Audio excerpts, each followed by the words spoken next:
Bem, pessoal, vamos de BTC no fim de tarde dessa terça-feira, 11 de agosto. Agora na Espanha, 23 horas e 51 minutos. No Brasil, 18 e 51 da tarde. Meus amigos, é tanta coisa acontecendo ao mesmo tempo que é um pouco. Se a gente olhar para o que está acontecendo nos mercados tradicionais e esse padrão comportamental do mundo cripto, porque vejam só, né? O índice Nasdaq 100, S&P 500 estão lá namorando as suas respectivas últimas máximas históricas de todos os tempos, né? Hoje, S&P 500 fez na máxima 7.767, a última máxima estava em 7.793, então fez 7.767, está próximo da última máxima de todos os tempos. Nasdaq 100 fez a máxima hoje em 29.886 pontos, a última máxima está em 30.900, ou seja, está todo mundo namorando as máximas e está todo mundo esperando uma grande corretiva.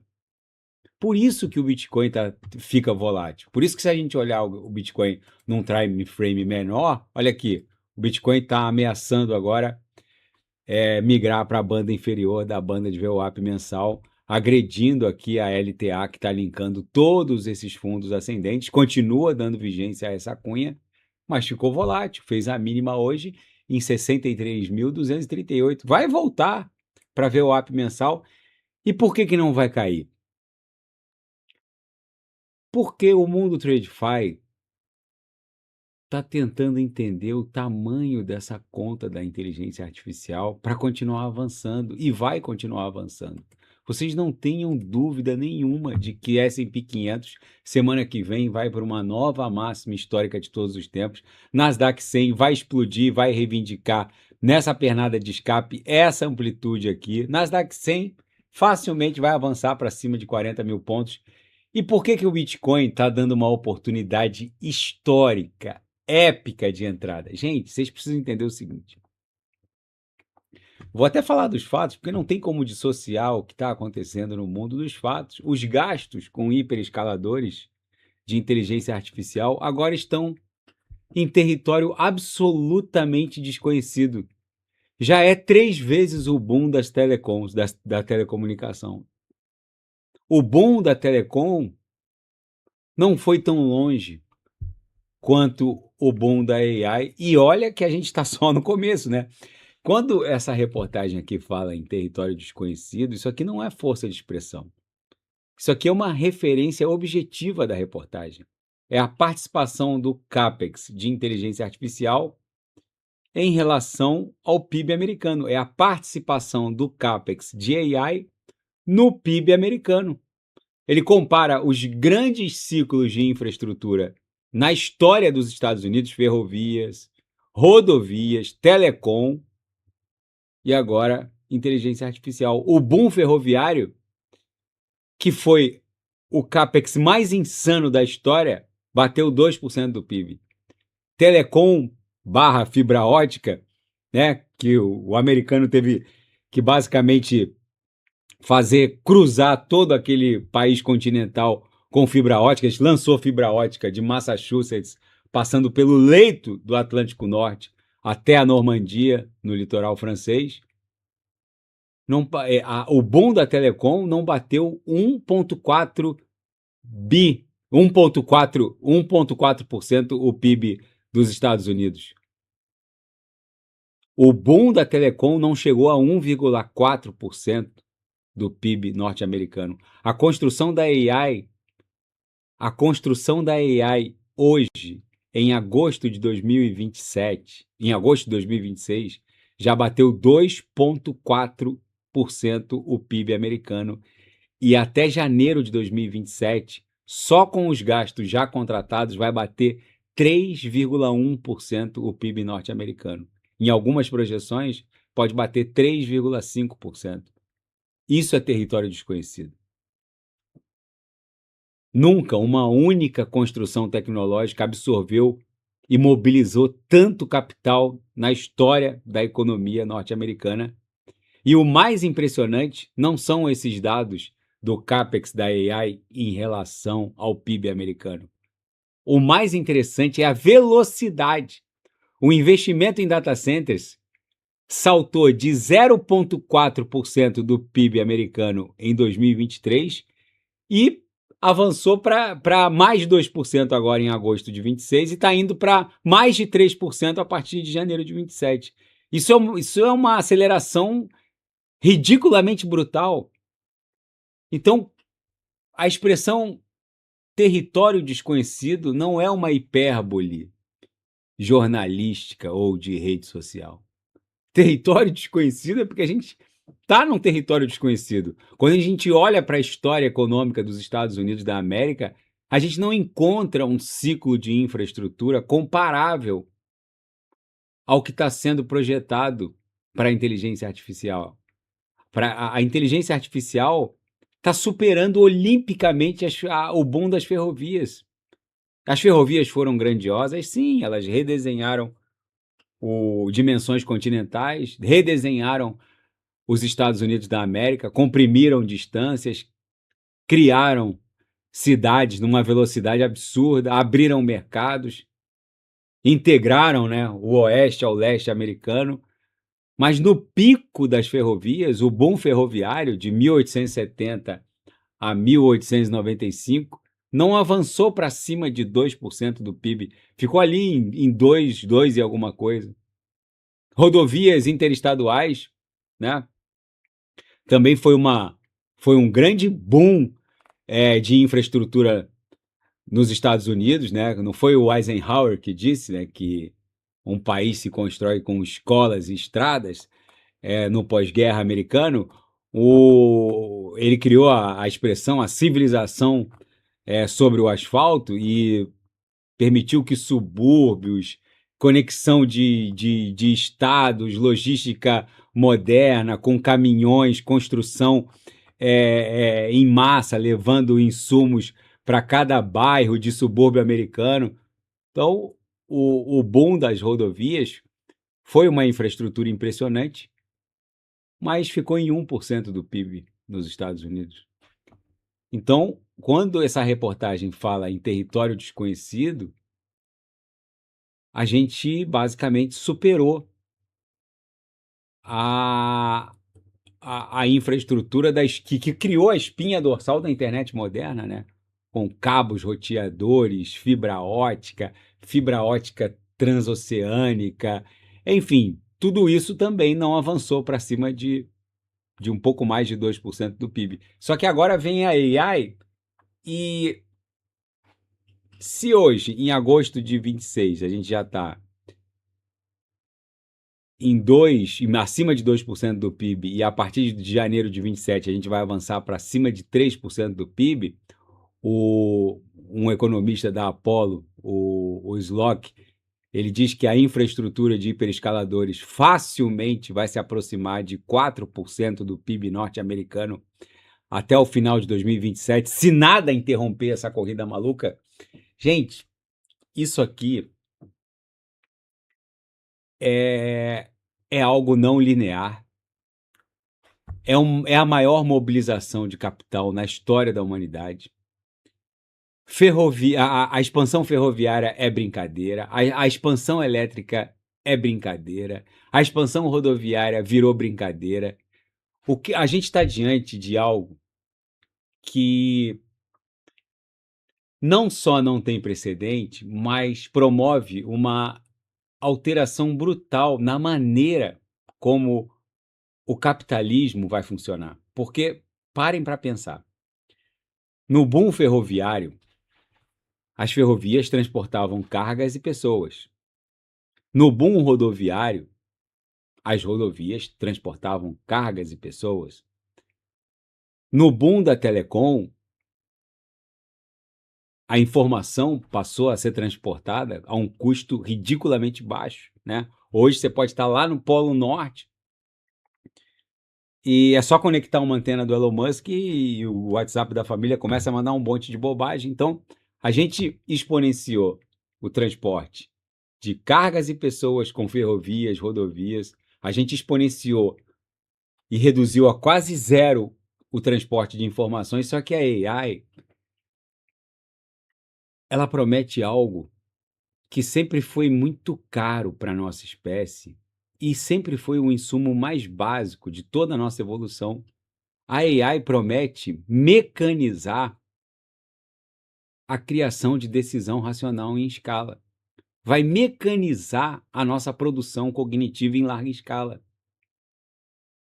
E aqui aparece uma dimensão econômica de tudo isso, porque decisão sempre foi um fator econômico, um vetor econômico. Sempre foi um fator de produção, né?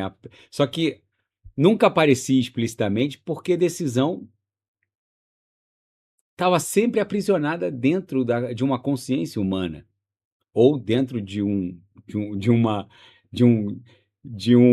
um dispositivo, né, dependente de moléculas de carbono que precisa dormir 8 horas por dia, que tem medo, que tem ansiedade, que é complexo, que são os seres humanos. Só que até ontem o capital poderia ser acumulado, né? A expansão da rede elétrica permitiu o transporte de energia. As máquinas da Revolução Industrial mecanizaram nossos músculos, mas julgamento e decisão racional em escala, decidir comprar alguma coisa, decidir vender alguma coisa, decidir investir em alguma coisa, isso tudo era limitado por consciências humanas e todas as suas vicissitudes. Então, julgamentos, análises, planejamento, descoberta, decisão de compra, de venda, tudo até ontem dependia de cérebros biológicos caros, lentos, complexos, impossíveis de serem instanciados indefinidamente. E agora, talvez a gente esteja diante da verdadeira escassez mais cara e mais essencial da nossa civilização, que é a produção de cognição. A gente está eliminando essa escassez. A gente está diante de uma guerra para eliminar a escassez do fator e do elemento mais caro exigido na história da nossa evolução, que é a capacidade de produzir decisões racionais em escala.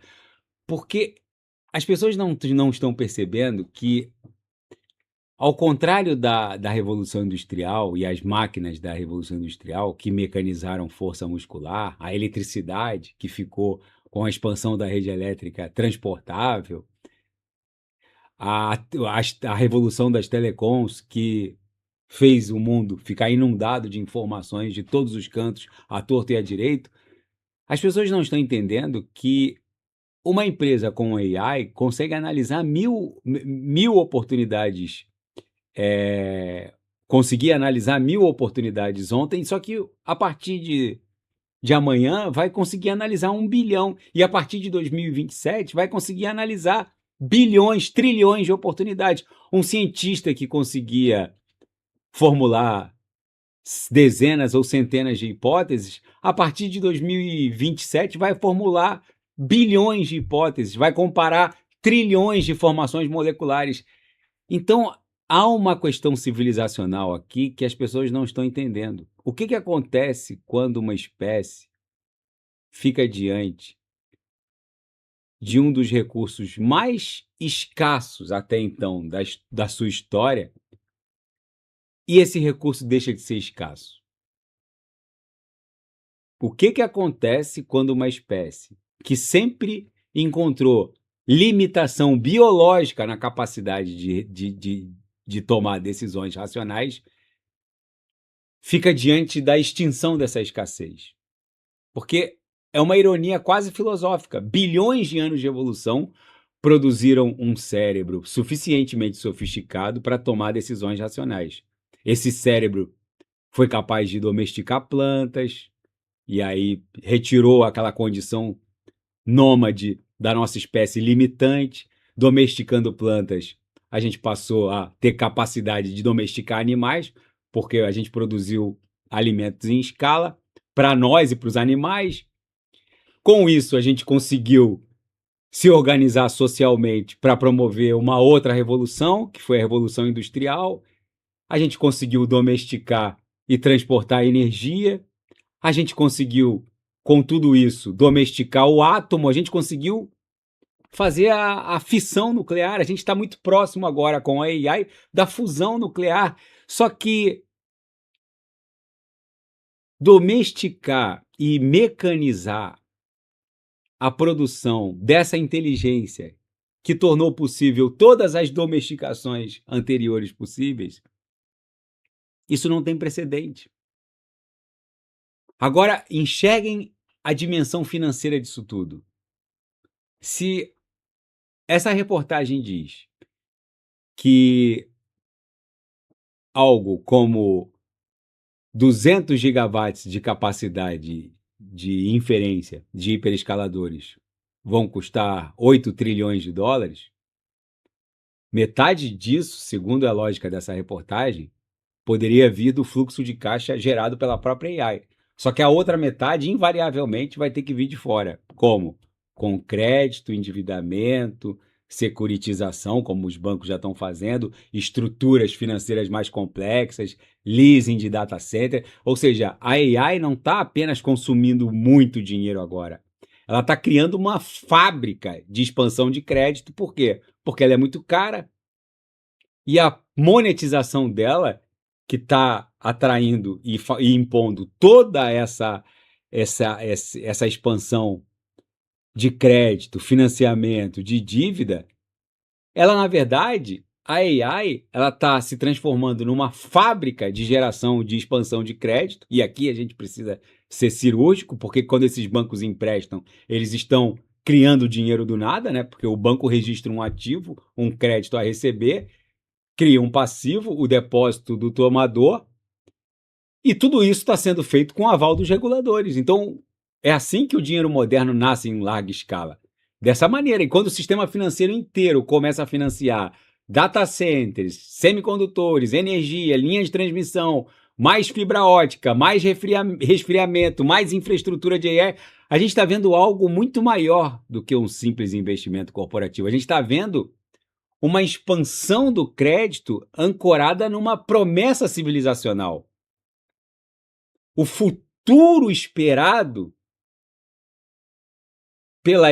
o futuro esperado e que será produzido pela AI é o colateral do presente. Isso é forte, né? O futuro esperado e que será gerado pela AI virou o colateral do presente. Wall Street, ela pegou uma hipótese de que a AI vai fazer explodir a produtividade, os lucros, o poder estratégico, o poder geopolítico, a defesa, a posição de superpotência americana barra chinesa, e está transformando essa hipótese numa dívida atual. Esse é o capitalismo no seu estado mais puro. Só que isso também é perigoso, porque a fatura vai chegar antes da produtividade. Os data centers precisam ser construídos antes dos agentes autônomos dominar toda a cadeia econômica.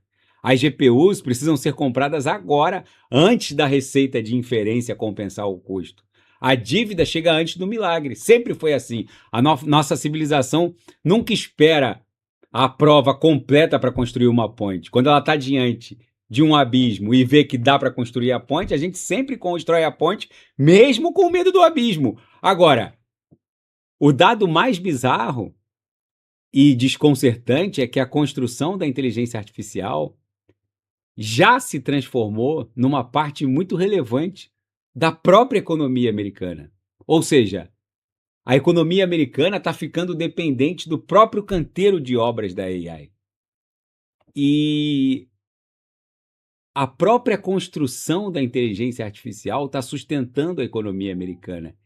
Só que percebam a diferença, que os robôs ainda não chegaram. Os agentes autônomos ainda não foram instanciados nessa escala que vai revolucionar tudo. A força computacional quântica ainda está sendo desenvolvida para ser ofertada em escala comercial. Os carros autônomos ainda não inundaram as ruas de Madrid. A abundância prometida por Elon Musk ainda não chegou. O que a gente tem hoje é obra, concreto, linha de transmissão, dívida, CAPEX. É fascinante e assustador, mas se a gente olhar para o que vem depois disso tudo, a AI tá cara hoje? Sim, tá cara. Mas para os Estados Unidos, diante dessa promessa de exponenciação da sua capacidade produtiva, da sua capacidade de decidir racionalmente em escala, os Estados Unidos, eles podem se dar ao luxo de não financiar essa tecnologia ou parar a construção dessa revolução no meio do caminho? Os Estados Unidos podem se dar ao luxo de interromper o financiamento da onisciência militar de AI? Porque o CAPEX da AI já nem é mais CAPEX, virou uma parte relevante do PIB. É crédito, é a defesa, é soberania. E aqui entra o lado mais cruel disso tudo, e essa análise pontua essa questão, que a inteligência artificial, ela não essa perna física da AI, a nossa espécie não construiu nem 10% disso, e a gente já está num território desconhecido. Então percebam o tamanho da inversão temporal. A gente está gastando como se o futuro já fosse certo, antes do futuro provar que merece todo esse gasto. E o mais bizarro, o sistema nem tem alternativa. Qualquer ameaça de endurecimento, de recuo, de corretiva, vai fazer tudo colapsar. Gente, essa expansão inevitável de balanços, que está só no começo, tá? Por isso que eu estou dizendo que Nasdaq 100 e S&P 500 vão continuar a bombar.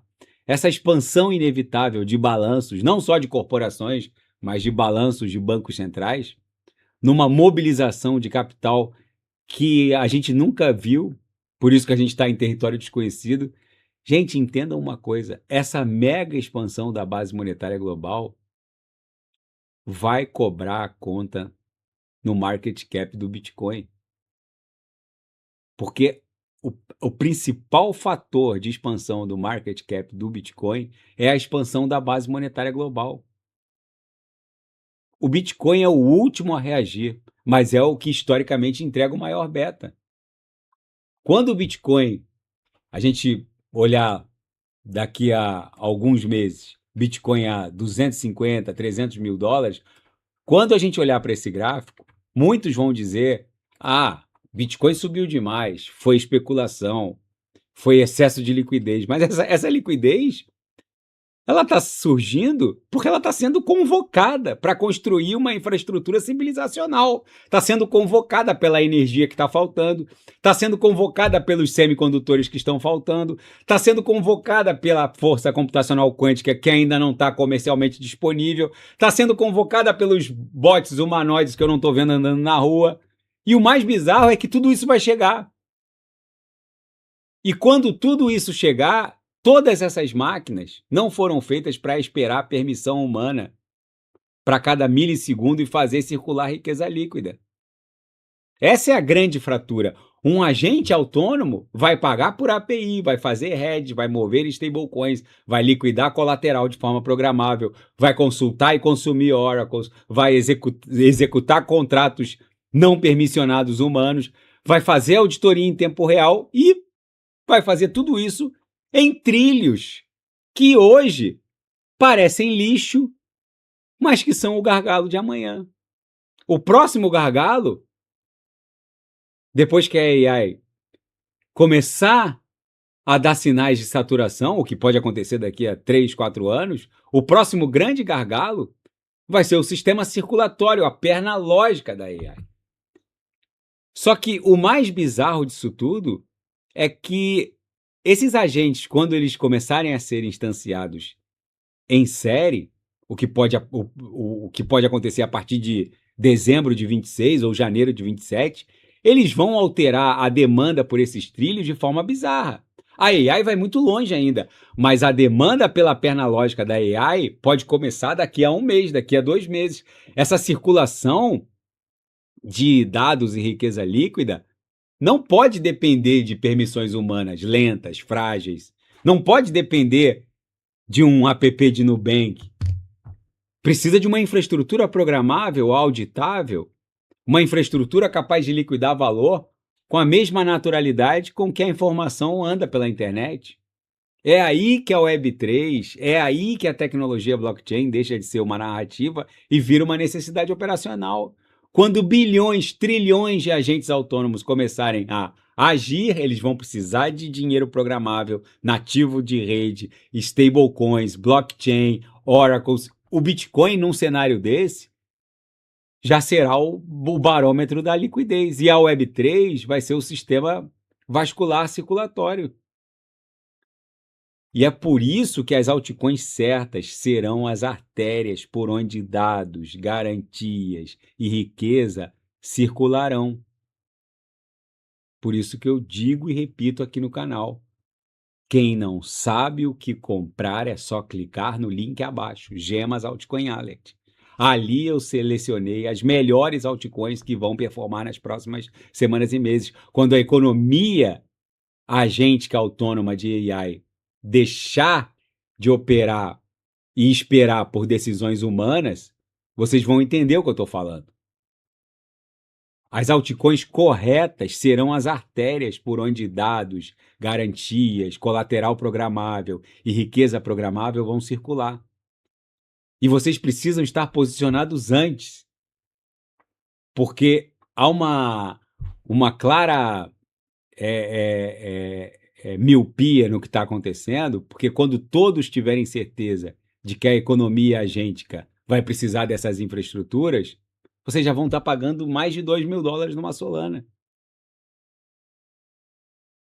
Essa estratégia, né, de ficar de fora para ver no que vai dar, quando esses agentes e a demanda pelos trilhos, os trilhos de liquidez programável ficar minimamente perceptível, aqueles múltiplos já vão ter passado. E quando finalmente tudo isso ficar óbvio, a assimetria que existe, que existe hoje já vai ter desaparecido. Por isso que quando eu subo aqui no canal uma análise, por exemplo, do Others ou do Total 2, e eu digo, gente, o Total 2, que mede a totalidade do market cap do mundo cripto com exclusão de BTC, o Total 2 vai explodir para 9, 10, talvez 11 tri, a depender da agressividade dessa pernada. O pessoal do KKK e do Hahaha vem encher o meu saco aqui no canal. Ai, Renato, da onde vai sair a liquidez de blá blá blá? Gente, liquidez de blá blá blá. Uma fabricante de memória RAM hoje já vale mais do que toda a perna lógica da AI. Escutem o que eu estou falando. Quem não sabe o que comprar é só clicar no link abaixo, Gemas Altcoin Alert. Ali eu selecionei as melhores altcoins que vão performar nas próximas semanas e meses. Tá bom, pessoal? Se nada fugir do script, eu volto amanhã para analisar o próprio Bitcoin. Fiquem com Deus e quem quiser sugerir alguma análise, é só colocar nas mensagens abaixo. Até amanhã, grande abraço. Fiquem com Deus.